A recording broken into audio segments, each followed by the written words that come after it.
Unitarian Universalist Church of Worcester podcast. We are a community built on love, hope, and justice. Our goal is to inspire people to take on the challenges of a changing world.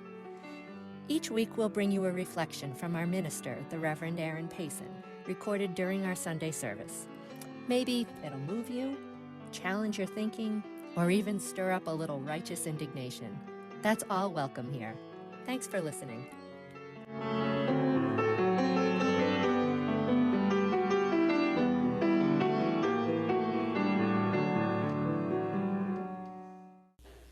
This has been a long week, has it not? I think we come to this sanctuary in order to be able to be filled in some fashion from all of the ways and the woes of the week. And as one of your pastors, I have found myself this week staring at the news, attending vigils, community meetings that are striving very hard to figure out ways of responding in order to protect those who have been made most vulnerable by the current scenario that we face, and also in conversation with colleagues. And, you know, there are those moments when you look at what the scriptures are assigned for the week, and I think to myself, how in the world are my colleagues going to deal with this in this moment? And so I decided to challenge myself to do it instead of to wonder about them. And it came out of an interesting conversation among ministers. And if you ever wanted to know how ministers hang out, you know, it's usually with a bucket load of coffee, something very, very sweet, and a conversation starter like, what if John the Baptist never existed? Would it make a difference? And I'm thinking to myself, the world is burning, and you're asking me about the prophet John the Baptist. And then I went back to the story. And here's what happened to me this week. We uncovered, this group of ministers, an new archaeological evidence that has unearthed a conversation over coffee a millennia ago. So picture this, friend says, stirring their drink absent-mindedly. It's one of those moments when the world feels heavy. Yes? Politics is messy. Yes? People are anxious. Yes? Everyone is trying to figure out what comes next. And right in the middle of that, this guy John shows up in the wilderness. Leans in a little bit. He's not exactly subtle. Rough clothes, wild energy, the kind of presence that makes you sit up straighter. But people keep going out to hear him anyway. Something about him feels honest, like he's saying the thing everyone's been avoiding. Your friend takes a sip, tells folks it's time to turn around, to really turn around, not just feel bad for a minute, but change their lives. And people actually ask him how. Like, okay, what does that look like? And John gives them super practical answers. If you've got extra, share it. If you're in a position of power, don't abuse it. If you're collecting money, don't take more than you should. They smile a little. It's wild how simple he makes it sound. Not easy, but simple. Their expression shifts. Of course, some people start whispering that maybe John is the one they've been waiting for. You know, the big one. The promised one. And John shuts that down fast. He's like, nope, I'm just the warm-up act. Someone's coming who's going to go way deeper than I ever could. Friend pauses, letting that moment breathe for a moment. And then Jesus shows up. Quietly, no entourage. He just steps into the same line that everyone else is waiting in to be baptized. And John sees him, and you can tell that he's a bit thrown off, like, you? Here? Now? Jesus, however, is steady. He's choosing to stand with everyone else, not take shortcuts. They wrap their hands around their mug, and so John baptizes him, and Jesus comes up out of the water. Something shifts. It's like the sky cracks open for a second. There's a sense of presence, gentle, settling, almost like a bird coming to rest. And there's this voice, not loud, but unmistakable, voice that says, You are my beloved, and I delight in you. And that's the moment that everything changes. Not because Jesus suddenly becomes someone new, but because the truth of who he is gets spoken aloud in front of everyone before he's done anything public, before the miracles, before the teaching. Just beloved. They sit back, letting the weight of that settle in. It's kind of amazing, they say quietly. The whole movement begins not with a power spectacle, but with a person standing in a river, choosing solidarity and hearing love spoken over him. It's a story, interestingly enough, that all four of the Christian Gospels tell, with subtle and not so subtle differences. The one we just heard is based on the Gospel of Luke, which is my favorite of the four stories. Like Mark, Luke reports at the end of the story that the voice descends with a message that is very intimate and very personal. You are my beloved. The other two Gospels have the voice talking to the crowd, announcing that Jesus, this one, is special. He is my beloved. In my heart of hearts, I think Jesus himself were to recount this scene, he'd prefer to express the possibility that that voice, you are my beloved, was also meant to be heard intimately by those who witnessed the event. A prophetic confirmation of the love that is available to all of those who are willing to take on the mantle of faithfulness in a world which seemed to be going madder by the day. And I think it's a scene worth remembering now. Again, as the world feels tight around us, when policies constrict, when violence erupts, when innocent people are killed or hurt, and systems fail to fulfill their stated purposes, when the most vulnerable among us are asked to bear the heaviest burdens, and innocent people die. Yet in every generation, people discover again that resistance is not only protest or policy. It is the daily practice of caring for one another when the world refuses to. That's the other reason that I like the Lukean account of Jesus' entry into his ministry. Because it is the only gospel rendering the story that foreshadows the practical application of an ethic of resistance to violence of empire and the inequality that it maintains in order to control a population. All of the gospel accounts record that John the Baptist wasn't a particularly pleasant person to be around. I've challenged my colleagues about this. I said, I will show up any Sunday in a bearskin suit, and I will scream profanities at all of your members and friends, and then stand up and invite them to work for justice. And see how many of them listen. And what's fascinating about that vision is you and I can imagine that if someone came in here and did that, our first reaction would be, what the hell are you talking about? And who the hell are you talking to, right? We would take offense. And you'd think that that was the experience that most in the crowd had, but there were really multiple layers of crowd on that riverbank of the Jordan. There were those who came because they felt called to participate in an act of resistance.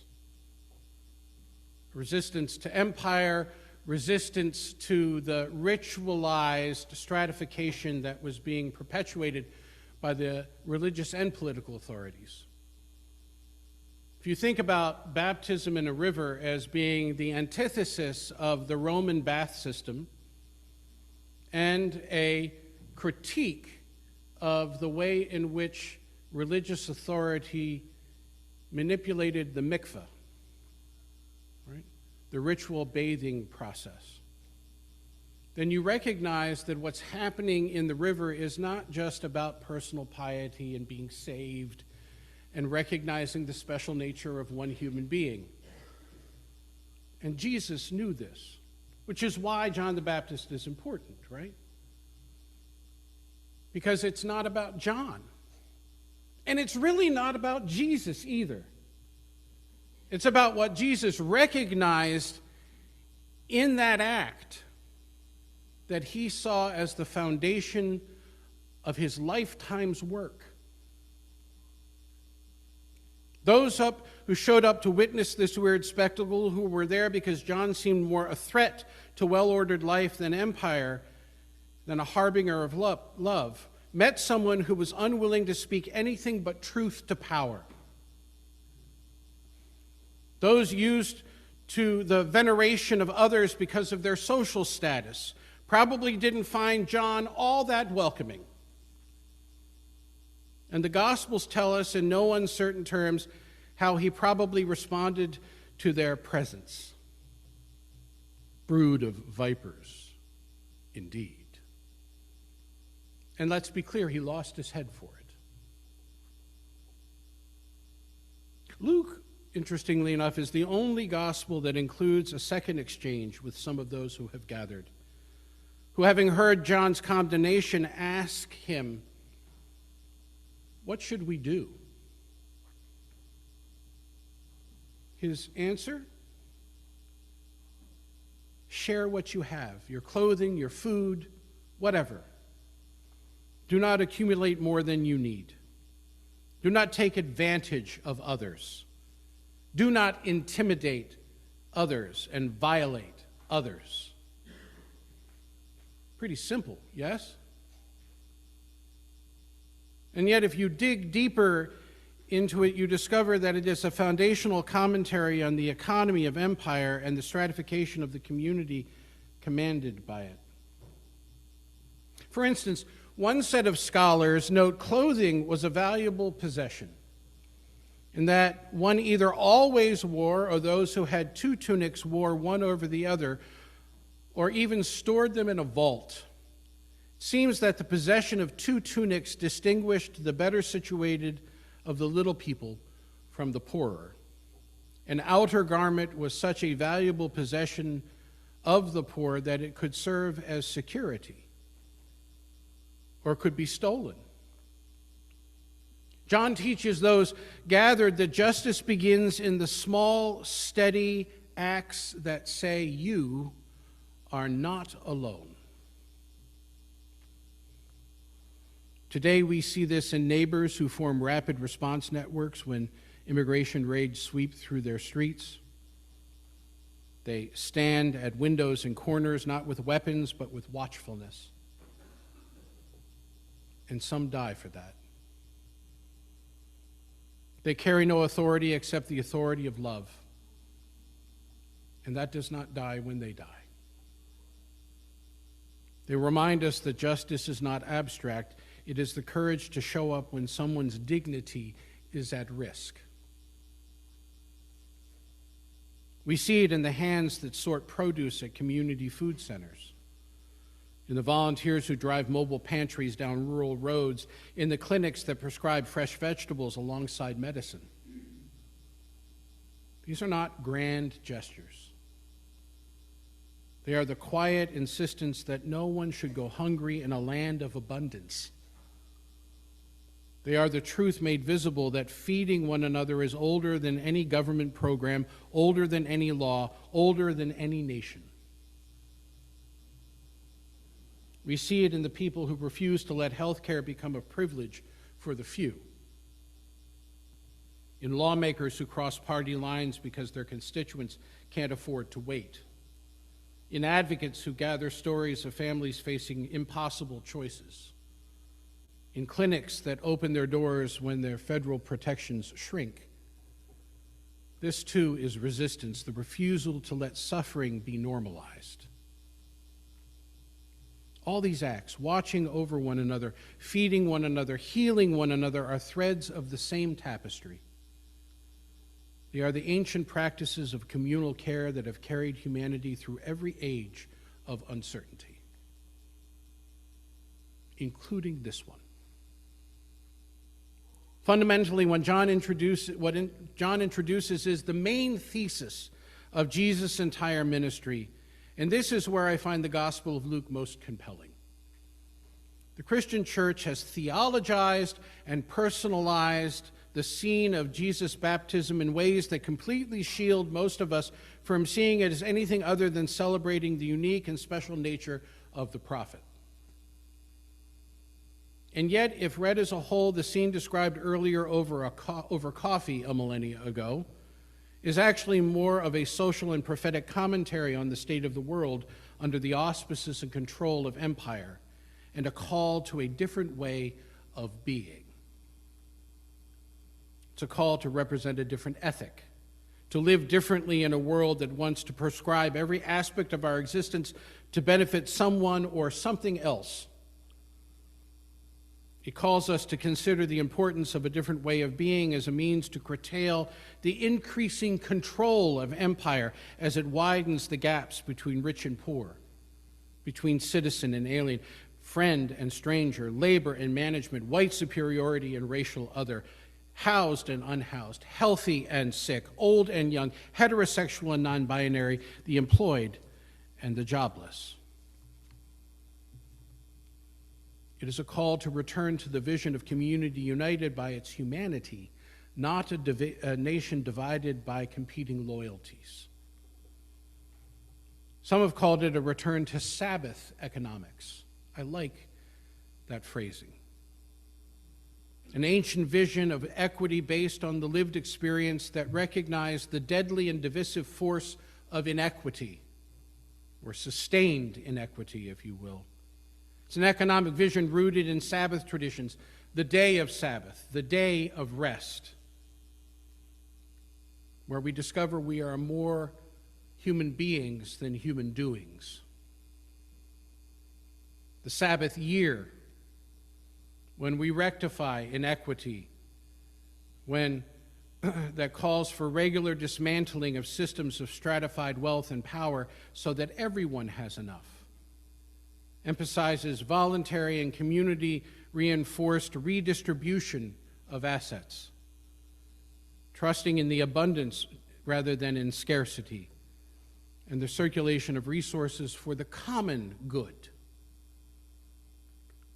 And while it's an ancient vision, it's one that is supported by the most modern social scientific analysis.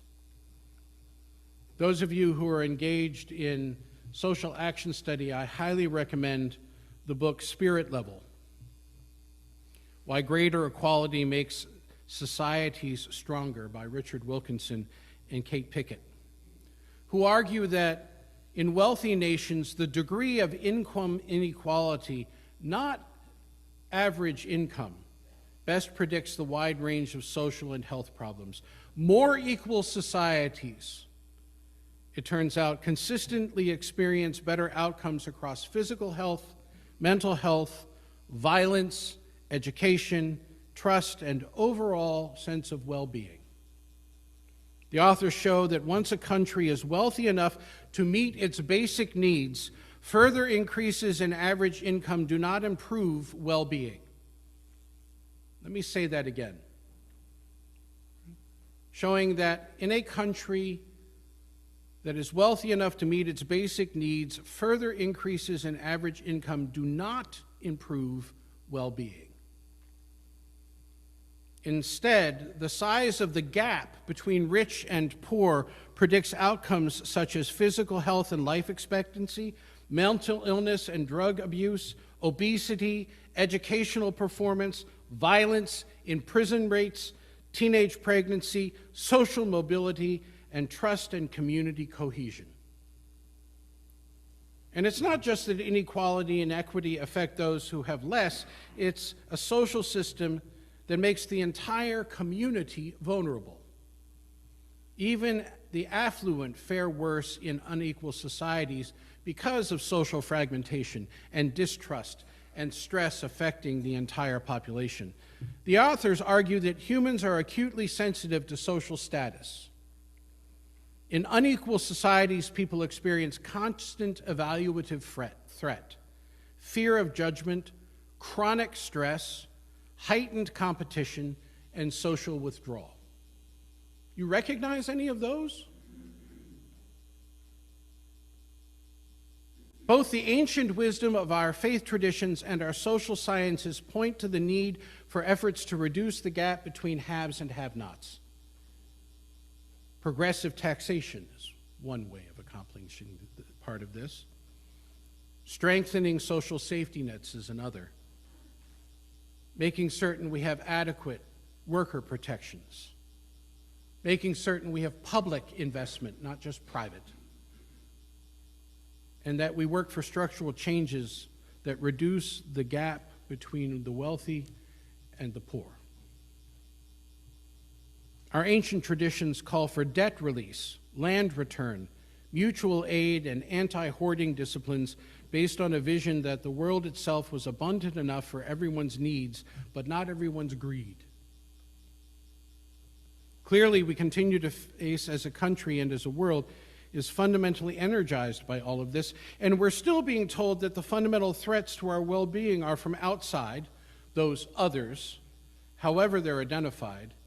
Well, this could not be further from the truth. There's a moment in Scripture, quiet, almost easy to miss, when the Israelites step out of their tents at dawn and in the middle of their desert journey and find the ground shimmering with manna. It's a story about hunger, yes. But even more, it's a story about trust. The God of their understanding, the creative force of the universe, gives them what they need for a day, no more, no less, and the rule is simple. Gather enough, do not hoard it, trust that tomorrow will bring enough again. Ched Myers calls this the beginning of Sabbath economics, an economy rooted not in fear but in sufficiency, not in accumulation but in circulation, not in anxiety but in rest. And we hold that ancient story alongside this very modern one we just heard. The authors of Spirit Level sift through mountains of data from wealthy nations and the United States, and their conclusion is startling in its simplicity. The wider gap between richer and poor, the more every part of society suffers. Not just the poor, not just the vulnerable, everybody. Inequity, it turns out, is not merely unfair, it's toxic. It corrodes trust, it fuels violence, it frays mental health, it isolates us from one another, it makes us sick. Suddenly, the manna story from so long ago doesn't feel ancient at all. It feels diagnostic. Because what the Spirit Level describes with charts and graphs, the Sabbath tradition names with spiritual clarity. When some gather too much, the whole community suffers. When resources stop circulating, life stops flourishing. When fear drives accumulation, anxiety becomes the air that we breathe. And so we remember, justice is not only the work of courts and congresses, justice is the work of communities who refuse to abandon one another. Justice is the neighbor who says, I will stand with you. It is the volunteer who says, come to the table, there is enough. It is the advocate who says, your story matters, and I will not let it be forgotten. In a time when fear is used as a tool of policy, we answer with presence. In a time when scarcity is manufactured, we answer with generosity. In a time when care is rationed, we answer with compassion that overflows. This is the heart of communal resistance. Not anger for its own sake, but love that refuses to be quiet. I love that. Not anger for its own sake, but love that refuses to be quiet. May we be people who watch over one another with tenderness. May we be people who feed one another with joy. May we be people who heal one another with courage. And may our acts of care, small, steady, persistent acts of care, grow into the justice our world so desperately needs. Amen. And blessed be.